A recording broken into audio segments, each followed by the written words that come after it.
For years, I sent $3,500 monthly to support my parents. But when I was hospitalized, begging them to care for my 3-year-old son, they chose a beach trip instead. My father called me a burden, so I cut them off. A week later, they came crawling back, begging. I never thought I would reach a point where I'd have to cut off my own parents. But here I am, telling my story, not as a daughter desperate for approval, but as a mother who finally learned the meaning of self-worth. For as long as I can remember, I was never my parents' priority. My younger brother, Ryan, was the golden child, the one who could do no wrong. Meanwhile, I spent my life trying to earn their love, their validation. I worked hard, built a career in marketing, and even when I became successful, they barely acknowledged it. But when they needed money, they had no problem remembering I existed. For the past few years, I had been sending them $3,500 every month. At first, I did it because I wanted to help. They had retired early, claiming they wanted to enjoy life, but their financial planning had been terrible. They lived beyond their means. Expensive vacations, new cars, home renovations they didn't need. I felt responsible for them, even though they had never truly been there for me. Then, 4 months ago, my life shattered. Daniel, my husband, my best friend, the father of my son, Noah, died from a heart attack. Just like that, he was gone. We had plans, dreams for the future, but in a single moment, everything disappeared. I was left alone, a widow at 35, trying to raise a 3-year-old while drowning in grief. I thought my parents would step up. I thought, maybe for once, they would be there for me. But I was wrong. Even in my deepest grief, I continued sending them money. It never even occurred to them that I might need support myself. When I mentioned struggling, my father's response was dismissive. "We all have problems, Hannah. You just have to keep moving forward." So I did. I worked, took care of Noah, and pretended I was fine. But inside, I was falling apart. Then came the breaking point. I had planned a simple weekend beach trip for me and Noah. Just a chance to breathe, to step away from work, from responsibilities, from the crushing weight of everything. But I never made it to the ocean. I collapsed at the hotel. A sharp, unbearable pain shot through my body, leaving me dizzy and struggling to breathe. I barely managed to call 911 before everything blurred. The next thing I knew, I was in a hospital bed, hooked up to machines. The doctors told me I needed emergency treatment. I barely processed their words. All I could think about was Noah. He was just 3 years old, too young to understand, too young to be left alone. I called my parents. I begged them to take care of Noah just for a few days while I recovered. Their response shattered me. "Oh, Hannah, this is such bad timing," my mother sighed. "We already made plans with Ryan for the weekend. You'll figure something out, won't you?" "Mom, I'm in the hospital. I need help." My voice was weak, desperate. My father cut in, his tone impatient. "You're always dragging us down with your problems. We're not canceling our trip just because you can't take care of yourself." They hung up. Just like that. I stared at my phone, unable to process what had just happened. My parents, the people I had supported financially for years, had abandoned me in a hospital bed because they didn't want to change their weekend plans. Tears blurred my vision, not just from the pain in my body, but from the realization that I had never truly mattered to them. I was a bank account to them, a convenience when it suited them. But family? I wasn't family to them. A soft voice pulled me back. Melissa, my nurse, was standing beside me. She had heard everything. "I can help," she said gently. "I have a friend, Sophie. She's a nanny who specializes in working with kids who've been through trauma. Let me call her for you." I hesitated. Letting a stranger care for Noah terrified me, but what choice did I have? My own parents had turned their backs on me. "Yes, please," I whispered. As Melissa made the call, I lay there, staring at the ceiling, my mind racing. And that's when it hit me. I had been a fool. All these years, I had been pouring money into people who wouldn't even watch their grandson for one night while I was in the hospital. I reached for my phone with shaking hands and did what I should have done long ago. I canceled every single automatic transfer to their account. I took a deep breath, then typed a message to them. I will no longer be providing financial support. My son and I deserve better than being your afterthoughts. Do not contact me again. I pressed send and closed my eyes, waiting for regret to come. But all I felt was relief. Melissa returned a few minutes later, her face warm with reassurance. Sophie will be here soon. She's wonderful, Hannah. Noah will be in good hands. I nodded, trying to fight back tears. Not of sadness, but of realization. For the first time in my life, I was choosing myself. That night, as I lay in the hospital bed, I saw the notifications start rolling in. Missed calls. Angry texts. From my parents. Not a single message asking if I was okay. Not one asking about Noah. Only panic about the money. My father's final text was the most telling of all. You can't just cut us off like this. We planned a trip next month, and now we're short on funds. You need to fix this. I stared at the screen, my fingers tightening around the phone. This wasn't family. Family doesn't turn their back on you when you need them most. Family doesn't see you as nothing more than a wallet. I wasn't their daughter. I was their ATM. And as of that night, the ATM was officially closed. The next morning, I woke up to the steady beeping of hospital monitors and the weight of everything that had happened the night before. My body ached, my head was pounding, but nothing hurt more than the truth I had finally accepted. My parents never truly cared about me. The messages kept coming. My phone screen was filled with missed calls from my mother and father. I knew exactly what they wanted. Not to check on me. Not to ask how I was doing. Not to offer even a shred of concern for their grandson. No, they were panicking because the money had stopped. I didn't respond. Instead, I focused on the one person who actually mattered, Noah. Melissa came in a little later, smiling softly as she checked my vitals. Sophie's here. She's been with Noah all night. He's doing great. Tears pricked my eyes. I hadn't even met this woman, but she had already done more for me and my son than my own parents ever had. Can I see him? I asked, my voice still weak. Of course, Melissa said. I'll bring them in. A few minutes later, the door opened, and Noah's small feet pitter-pattered across the room. Mommy, he squealed, running straight to my bedside. His little arms wrapped around me, and I held him as tightly as I could. Behind him, a woman with warm eyes and a gentle smile stood near the door. Sophie. Hi, Hannah, she said softly. It's nice to meet you. Noah's a sweetheart. I looked at her, this stranger who had stepped up when my own parents abandoned me, and I felt an overwhelming sense of gratitude. Thank you, I whispered. Thank you for being there for him. She waved it off like it was nothing. That's what I do. And I'm happy to keep helping while you recover. I nodded, realizing I wasn't alone. Maybe my parents had failed me, but there were good people in the world. People who didn't see me as a burden or an ATM. That night, after Sophie took Noah back to the hotel, I finally gave in and read some of my parents' messages. My father's tone had changed from demanding to guilt-tripping. Hannah, we need to talk. You're overreacting. We're still your parents. You can't just cut us off like this. My mother was more dramatic.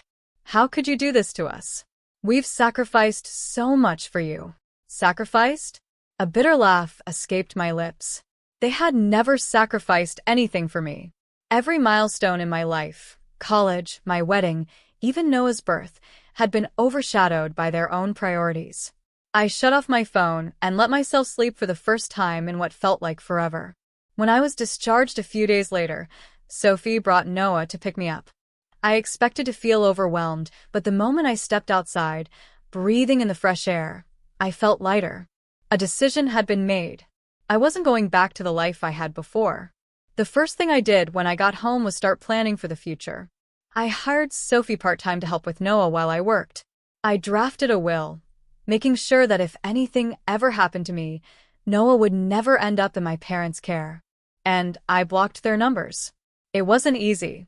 Cutting ties with people who had been in my life forever, no matter how toxic they were, felt like ripping out a piece of myself. But then I looked at Noah, my sweet boy, my only real family. I wasn't just doing this for me. I was doing it for him. The next few weeks were full of adjustments. I was still recovering, still finding my footing, but for the first time in years, I had control over my life. Then the real test came. My parents, now desperate, showed up at my apartment. I opened the door just a crack, my heart pounding. "Hannah, sweetheart," my mother said, forcing a smile. "We just wanted to check on you and Noah." I stared at her, my fingers tightening on the doorframe. Not once had they asked about my health in their messages. Now, suddenly, they cared? "We need to talk about the money," my father added, his voice firm. There it was. "I told you," I said, my voice steady. "I'm not supporting you anymore." "But we counted on that money," my mother whined. "We already had to cancel our weekend getaway. Do you know how humiliating that was?" Humiliating? I took a slow breath. I had been lying in a hospital bed, fighting for my health, and they were worried about their canceled vacation? "I almost died," I said, my voice cold. "And you couldn't even watch Noah for a single night." My father scowled. "Don't be dramatic. You're fine now." I felt something inside me snap. "You don't get to decide what's dramatic," I shot back. "You weren't there. You never are. And now that you finally need me, I'm done." I started closing the door, but my mother panicked. "Wait. Just think about it, please. We have bills, Hannah. We might lose the house. A few weeks ago, that might have made me hesitate. But now? Then sell your car. Sell your jewelry. Get jobs like everyone else." I shut the door in their faces. For the first time in my life, I didn't feel guilty.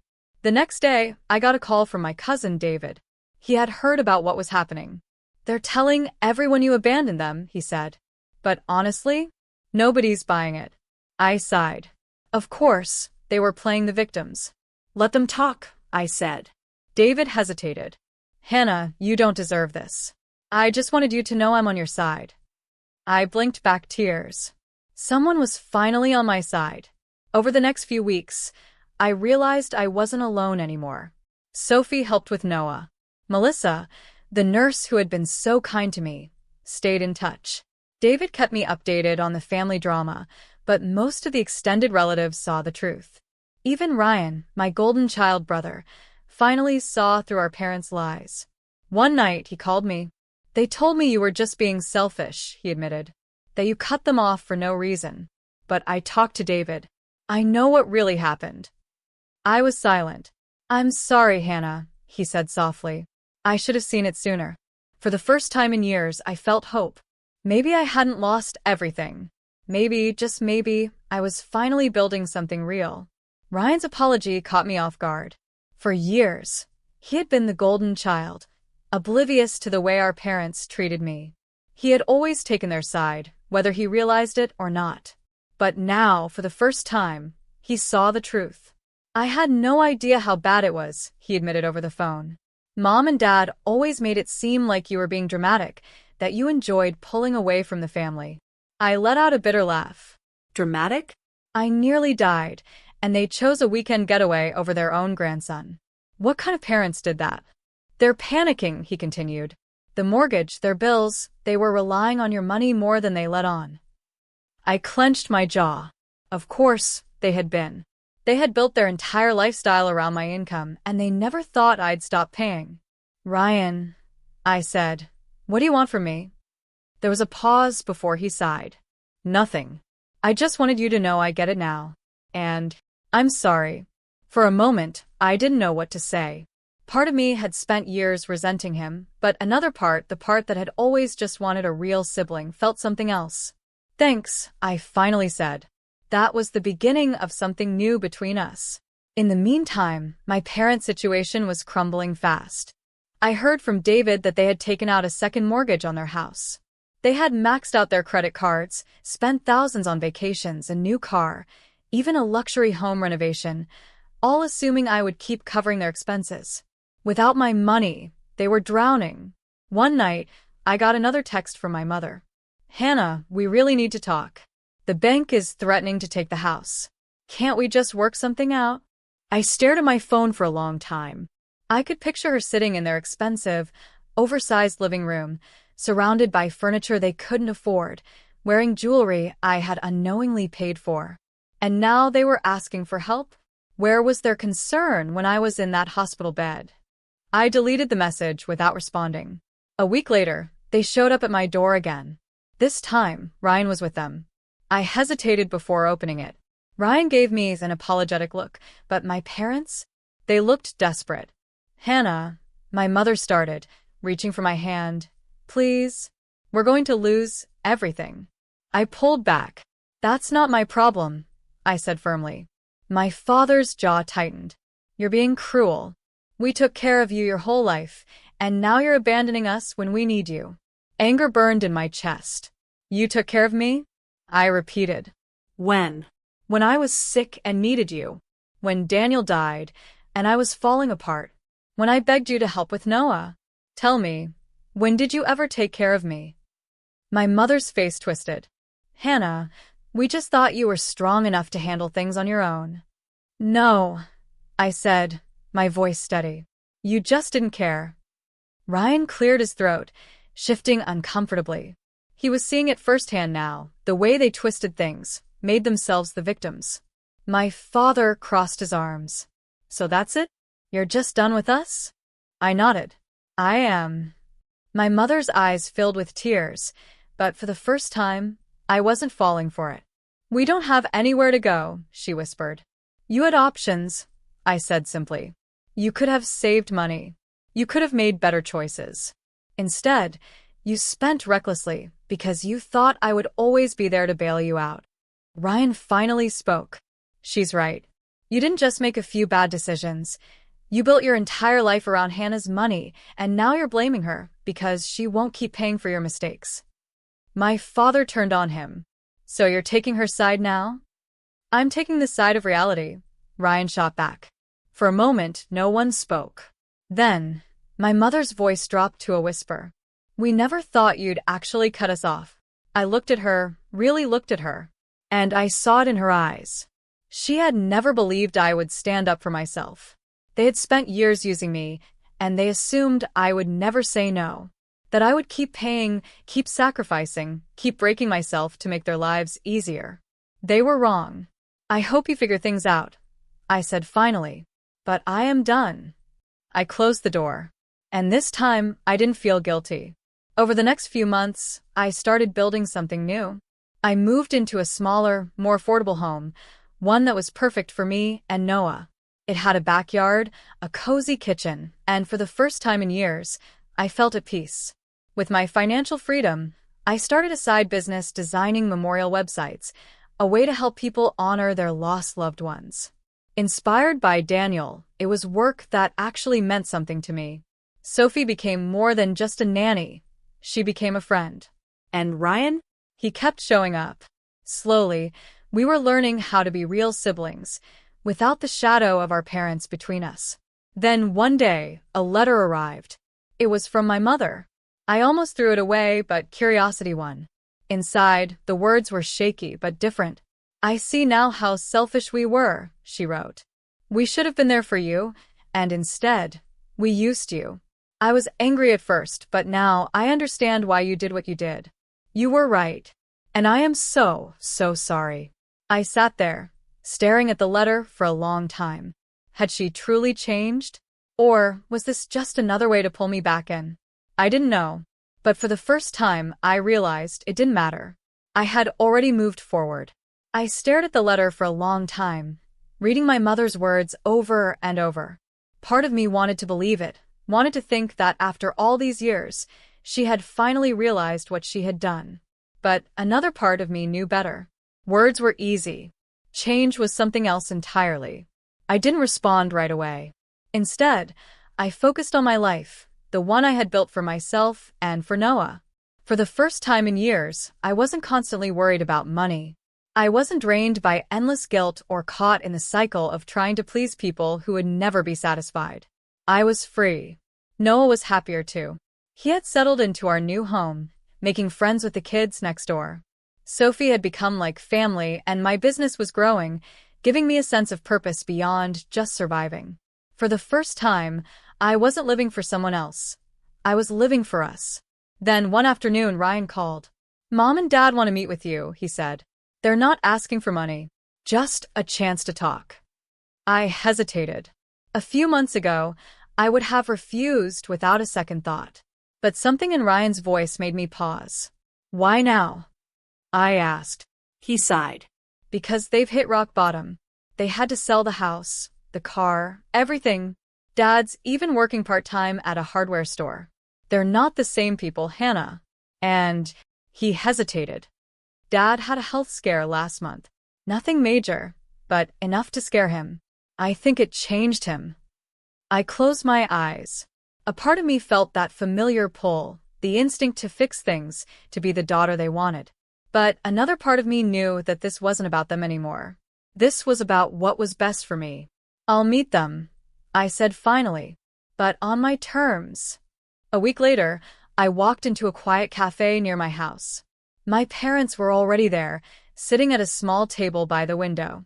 When they saw me, they both looked nervous, almost hesitant. It was a strange thing, seeing them like that, not demanding, not entitled, but uncertain. I sat down, waiting for them to speak first. You look good, my mother said softly. I nodded. I am. There was a long silence before my father finally spoke. We were terrible parents. His voice was rough, like the words were hard to say. I see that now, and I don't expect you to forgive us. But I need you to know that I understand. We used you. We took from you without giving anything back. And I regret it. I watched him carefully. For once, there was no manipulation in his voice. No expectations. Just truth. My mother wiped her eyes. I've been in therapy, she admitted. It was Jessica's idea. At first, I thought it was pointless, but it made me realize how much damage we caused. To you. To our family. I took a deep breath. I'm glad you're learning, I said simply. But I'm not here to fix things. I'm not going back to the way things were. My father nodded. We know. And we don't expect that. We just. He hesitated. We'd like to know our grandson. If that's ever possible. I thought of Noah, his laughter, his innocence, the way he had flourished without them in his life. And I knew I wouldn't let them near him unless I was certain they had changed. That depends on your actions, I said. Not your words. They both nodded, accepting my terms. For the first time, they weren't trying to control me. They were listening. When I left that cafe, I didn't feel relief or sadness. I felt peace. I wasn't sure if my parents would truly change, and I wasn't waiting around to find out. Because I had already changed. And that was enough.